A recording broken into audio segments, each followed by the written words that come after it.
अपना टारगेट कर लीजिए, सेकंड ग्रेड फर्स्ट ग्रेड क्या बनना है, कंटेंट को लिमिटेड कर लीजिए और आज से लग जाइए। सुबह शाम आपको और कोई काम करने का वक्त ना मिले।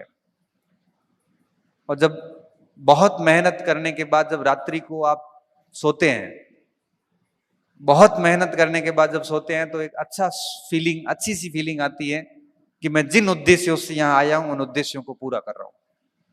और जिस दिन आप अपने दोस्तों के रूम में जाके या यूं ही समय खराब करते हो, पूरा दिन अक्सर ही नहीं पढ़ा, और फिर घर आके जब आप जानवरों की तरह सोएंगे ना, तो उस समय मन में आएगा कि क्यों समय खराब कर रहा हूं, खुद का पैसा बर्बाद कर रहा हूं, कॉन्फिडेंस डाउन।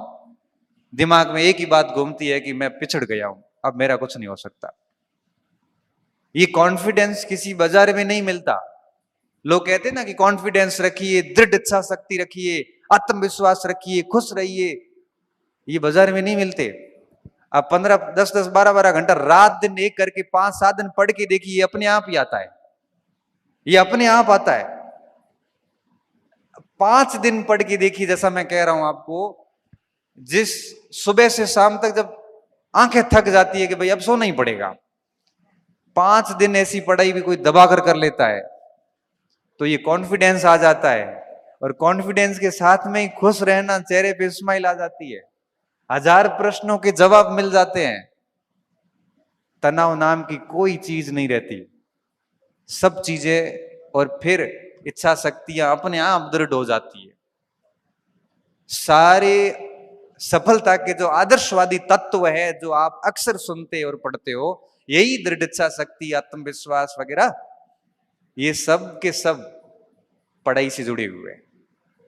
मैं कह रहा हूं कि आप पढ़ना मत, कोरे मोटिवेशन सुन लेना यूट्यूब पे जाके। आत्मविश्वास केवल गेट तक रहेगा, गेट से बाहर जाते फील आता आएगा, मेरे को तो कुछ नहीं आता है, मैं कैसे करूंगा। लेकिन जिस दिन बहुत जबरदस्त तैयारी करी हुई है, 5 7 दिन 10 दिन 1 महीना कंटिन्यू, तो फिर आपको किसी मोटिवेशन की जरूरत नहीं पड़ती। मोमेंटम मिला हुआ रहता है कि सुबह ये कर लिया, अब ये करना है, ये कर लिया, ये करना है। पूरे समय के अंदर सुबह से शाम तक इतना बीच में कोई समय नहीं मिलता कि किसी को दे सके। और बीच में कोई समय खराब करता है तो दिमाग खराब होता है और ये कहता है यार टाइम मत खराब करके पढ़ने दे। फोन देखने की इच्छा शक्ति, मन ही नहीं होता। इसलिए कहता हूं कि आप सुबह से शाम तक खुद को मतलब जी जान से लगा दीजिए। बस कहते हैं ना कि पढ़ाई ऐसी होनी चाहिए जो ऐसा लगे कि जैसे कि आदमी मर गया हो। तो मरने का मतलब क्या होता है? मरने का मतलब होता है कि दुनिया से कट होके अपनी चीजों में डूब जाना, लीन हो जाता है व्यक्ति। तब ये नौकरियां बहुत छोटी हो जाती है। आपको जो आज बहुत बड़ी बड़ी लग रही है, ये कुछ भी नहीं है, कुछ भी नहीं। मैं आपको बता रहा हूं, अभी आपको बड़ी इसलिए लग रही है आपने पास नहीं की है। जिस दिन आप कोई परीक्षा पास करोगे उस दिन लगेगा कि जितना बड़ा सोचा था उतना बड़ा ये है नहीं। अभी आपको लग रहा होगा कि आरएस कैसे बनते होंगे, तो अगर यही बात अगर गोविंद को पूछेंगे तो ये कहेगा कि हो जाता है, इतना कोई बहुत बड़ी बात नहीं। यही बात मेरे को पूछोगे तो मैं सोचूंगा कि आरएस बड़ा काम है, क्योंकि मेरा हुआ नहीं। मेरा नहीं हुआ तो मुझे लग रहा है कि बहुत बड़ा काम है। मुझे पूछोगे प्रोफेसर तो मैं कहूंगा 4 महीने में निकाल दूंगा, अभी वापस परीक्षा दिला दो। इसको कहोगे प्रोफेसर रहेगा कि कौन सा काम है, मेरा तो मुश्किल काम है, मुझे तो कुछ नहीं आता इस मामले में। तो जिसने जो परीक्षा पास की है उसके लिए उस परीक्षा को पास करना कोई बहुत बड़ी बात नहीं है। इसलिए अभी आपको भले लग रहा है कि हम लोगों ने ये बहुत बड़ी परीक्षा पास कर ली, हम बहुत विशिष्ट हैं, ऐसा कुछ नहीं है। हम बेहद साधारण है, सही बता रहे हैं। बस फर्क इतना है कि बहुत कुछ सोचा नहीं, सिर्फ काम सिर्फ किताबों में किया और बहुत तरीके से किया, बहुत ईमानदारी से। न घर से झूठ बोले, न खुद से झूठ बोले कि मुझे ये आ रहा है, मुझे ये आ रहा है। नहीं आ रहा है तो नहीं आ रहा है। और उस नहीं आ रहा है क्योंकि व्यक्ति के सुधार की प्रक्रिया कहां से शुरू होती है? जब वो गलती स्वीकार करता है। मैं कह रहा हूं कि मुझे अंग्रेजी नहीं आ रही है, तभी मैं अंग्रेजी सीखने की कोशिश करूंगा। मैं कह रहा हूं कि मुझे ये पार्ट नहीं आ रहा है, मैं तभी उस पार्ट को ठीक करने के प्रयास शुरू करूंगा। मैं अगर दुनिया को दिखाने के लिए खुद से झूठ बोलूंगा कि मेरे को सब आता है, अरे कोई व्यक्ति पूर्ण कैसे हो सकता है? कोई व्यक्ति पूर्ण है ही नहीं। गलती एक्सेप्ट करो कि आप सोचिए, अब आप किस परीक्षा की तैयारी कर रहे हैं, उस परीक्षा के सिलेबस के कौन से भाग जो आपको नहीं आ रहे हैं, उसको आप कल के लिए मत छोड़िए, अभी शुरू कीजिए उसको, वही सिलेक्शन है। अब आपको जो आ रहा है आप वही बार बार पढ़ रहे हो, नहीं आ रहा उसको आप वही साइड में ही करते जा रहे, नौकरी कैसे लगेगी? समग्र अध्ययन करना पड़ता है। तो आप हाड़ौती क्षेत्र से हैं, मारवाड़ और हाड़ौती में एक बड़ी विशिष्ट समानता ये थी कि दोनों ही बड़े पिछड़े हुए माने जाते थे, ये हकीकत है। मारवाड़ की शिक्षा में दशा और दिशा बदल गई है।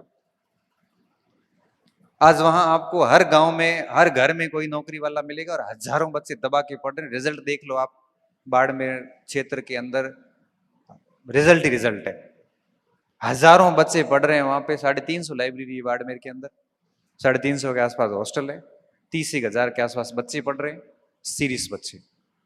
पोस्टिंग बाहर जिलों में हो रही है आजकल।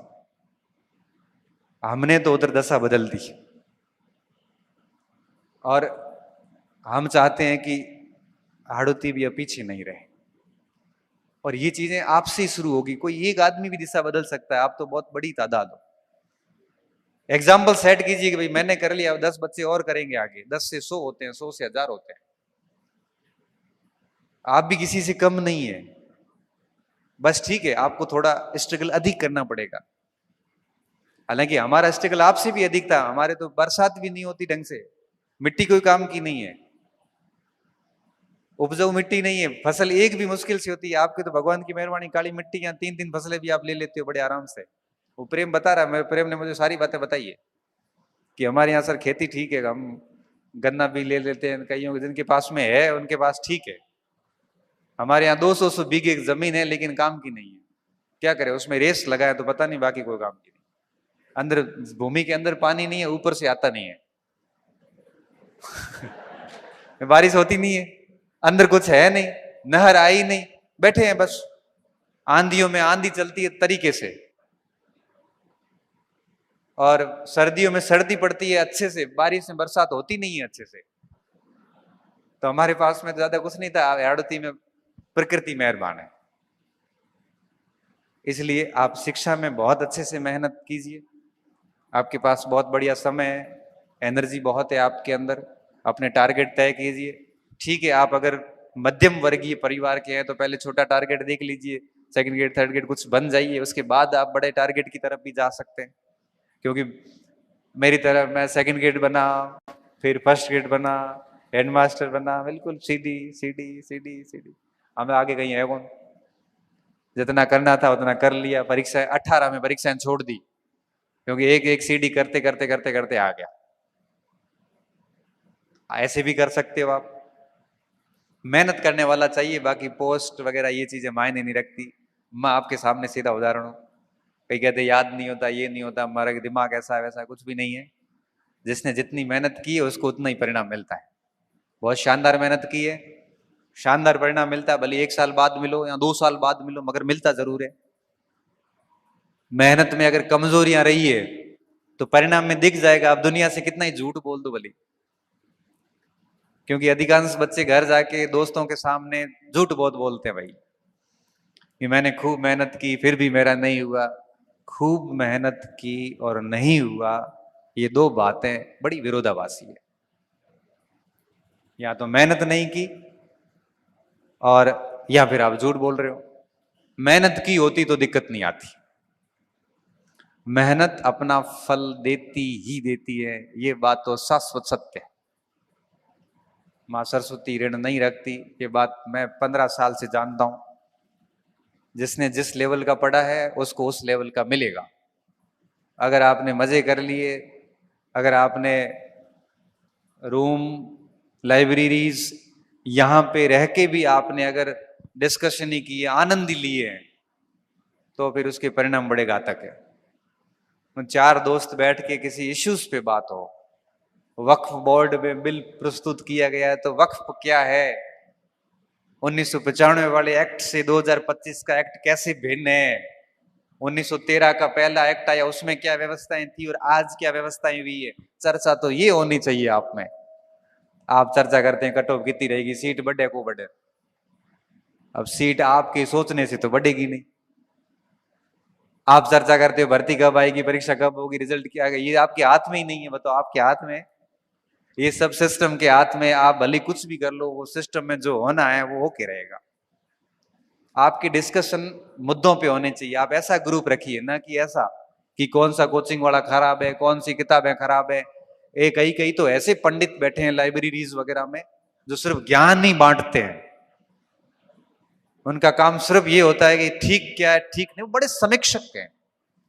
उसको दुनिया की, राजस्थान की सभी कोचिंग सेंटर, सभी शिक्षक, सभी किताबों, सभी नोट्स के बारे में सब पता है। बस वो करता कुछ नहीं है, वो सिर्फ कहता ही है। किसको किताब छुड़वानी है, किसको कौन सी पकड़ानी है। ऐसे पंडितों से दूर रहे। क्योंकि अगर ऐसा विद्वान व्यक्ति, यहाँ पंडित का मतलब कोई जाति से नहीं है, हमारे यहाँ पे पंडित उपाधि है।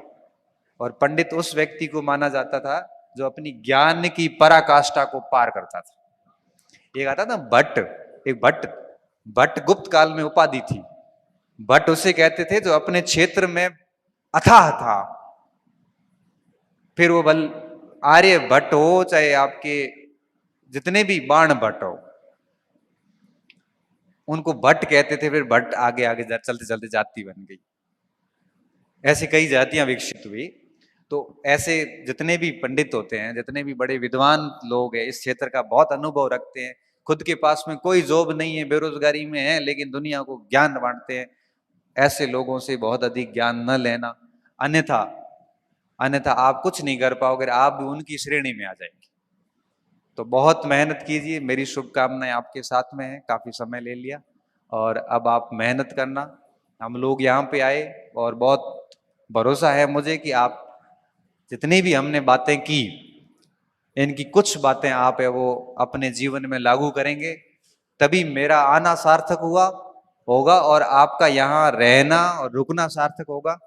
वेट करूंगा उस दिन का जिस दिन आप में से कोई स्टूडेंट चयनित होके मेरे पास आएगा और ये कहेगा कि सर, कोटा के ज्ञानोदय 2.0 की कुछ बातों ने मेरे जीवन में कुछ चेंजेस किए और मैंने खूब मेहनत की और उसका परिणाम है कि मैं आपको, आप तो गुड़ लेके आओगे तो भी चल जाएगा मेरे लिए तो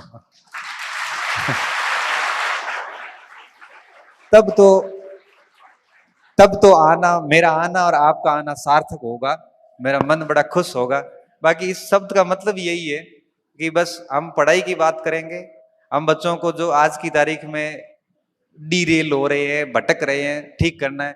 बाकी न तो हमारा कोई कोचिंग खोलने का प्लान है, क्योंकि जहां हमने ज्ञानोदय पहले सूरतगढ़ में किया तो ये माहौल बना कि अब सर सूरतगढ़ कोचिंग खोल रहे हैं। मैंने मंच पे कहा भाई मैं नहीं खोला, मेरे बाड़मेर में एक मारे है कोचिंग, वो हमारा में सही हम्बल नहीं रही है, में इतना सारा बच्चा है कि माँ मेरा काम बढ़िया चल रहा है, मैं किसी जगह नहीं जाऊंगा। वहां पे भी अपना कोई इंटेंशन नहीं था, यहाँ पे अपना कोचिंग नहीं है। ठीक है, ऑनलाइन बच्चे पढ़ते हैं, वो कहते हैं सर एक हमारे यहाँ पे भी टेस्ट सीरीज शुरू कर दो तो हमारी थोड़ा ऑफलाइन मदद हो जाती है। तब हम भी यहाँ स्थानीय संचालक जैसे श्री जी से बात करी, उन्होंने कहा ठीक है सर हम करवा देंगे। तो उसमें थोड़ी आपकी सर्विस हो जाती है और हमारे बच्चों तक हम फिर पहुंच जाते हैं। तो वो टेस्ट वगैरह का होता है, इससे अधिक हमारा कोई इंटेंशन नहीं है यहाँ पे। और दूसरा, बाकी अगर आप ये कहोगे कि भाई कई बार लोग ऐसे गलत अर्थ निकालते हैं, उनका क्या हमें कोई फर्क पड़ता नहीं है और आपको भी पढ़ना नहीं चाहिए। ये चार लोग कहेंगे, लोग क्या कहेंगे, लोग तो आपके मरने के बाद यही कहेंगे कि पुड़िया अच्छी नहीं बनी थी। कोई मतलब नहीं किसी को, आपसे किसी को कोई मतलब नहीं है। आप अगर ये सोच रहे हो कि दुनिया आप पे ध्यान रख रही है, आप बहुत गलत सोच रहे हो। बस आप अपना काम अच्छे से करें, आप सही होने चाहिए, आप गलत नहीं होने चाहिए। बाकी जिसको जो करना है वो करे, क्योंकि अंत में बचता और जीवित केवल सत्य ही रहता है। इसलिए आप सही होने चाहिए, बाकी दुनिया को जो कहना है वो कहें, जो करना है वो करें। कोई बात बनाता तो बनाने दे, सबका जवाब परिणाम ही है। बस परिणाम जब जाएगा ना, इतना जबरदस्त जवाब मिलता है, कुछ नहीं बोलना पड़ता है, सब खामोशी हो जाती है और अपने आप को कुछ कहना ही नहीं, एक रिजल्ट से सब आलोचकों को जवाब मिल जाता है। तो आप भी अगर ऐसी चीजों से घिरे हुए हैं तो जवाब दीजिए, और जवाब आप बोल के कभी मत देना, क्योंकि बोल के आप उनके लेवल तक नहीं जा पाओगे। तो बेहतर है कि आप हार्ड तोड़ मेहनत कीजिए, रिजल्ट दीजिए, लोगों को जवाब भी मिलेगा और आपकी लाइफ भी बड़ी व्यवस्थित हो जाएगी। इस पूरे कार्यक्रम के आयोजन के लिए मैं पूरी आयोजक टीम को एक प्रकार से धन्यवाद देना चाहूँगा कि टीम ने बड़ा अच्छा मैनेजमेंट किया। और बीच में ठीक है लाइट गई थी, लेकिन कोई नहीं, आप बैठे रहे, मैं भी बैठा रहा। और ठीक है, बाधाएं तो सुरेंद्र जी कह रहे थे, बाधाएं आती हैं जाती हैं, रुकने वाले कब रुकते हैं। आप ऐसे, वो कुछ होना नहीं, कोई फर्क नहीं पड़ता उन चीज़ों का। आप सभी बच्चों का बहुत बहुत शुक्रिया।